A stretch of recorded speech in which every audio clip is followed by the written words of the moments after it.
എന്റെ മോളുടെ കല്യാണത്തിന്റെ പാർട്ടിയാ, എല്ലാവരും അറിഞ്ഞ് തട്ടിക്കോണേ. എടാ കൊച്ചേട്ടാ, നീ ഒരു ചെറുതെടുത്ത് അടിക്കടാ.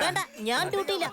ഗോവിന്ദേട്ടൻ ഒരു കാലെടുക്കട്ടെ. മുമ്പൊക്കെ ഞാനൊരു കാല് ചോദിക്കുമ്പോ നീ പുറംകാലം കൊണ്ട് തട്ടിയതൊന്നും ഞാൻ മറന്നിട്ടില്ല.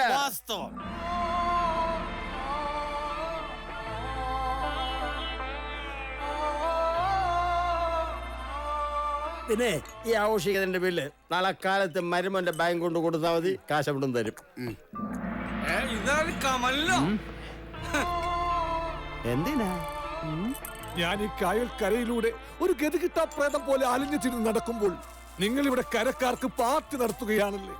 എന്നോടൊരു നല്ല വാക്കെങ്കിലും ചേട്ടന് പറയാമായിരുന്നില്ലേ? ദൃഷ്ടദ്യുമ്നൻ എന്ത്? നിന്നോടൊരു നല്ല വാക്ക് പറഞ്ഞതാ. ഒന്ന് നിർത്തടാ. എടോ, തന്നോട് ഞാനൊരു പകരം ചോദിച്ചില്ലെങ്കിൽ താൻ കണ്ടോ? എന്റെ മരുമോളുള്ളപ്പോ നീ എന്നോട് എന്തോ പകരം ചോദിക്കുന്നേ?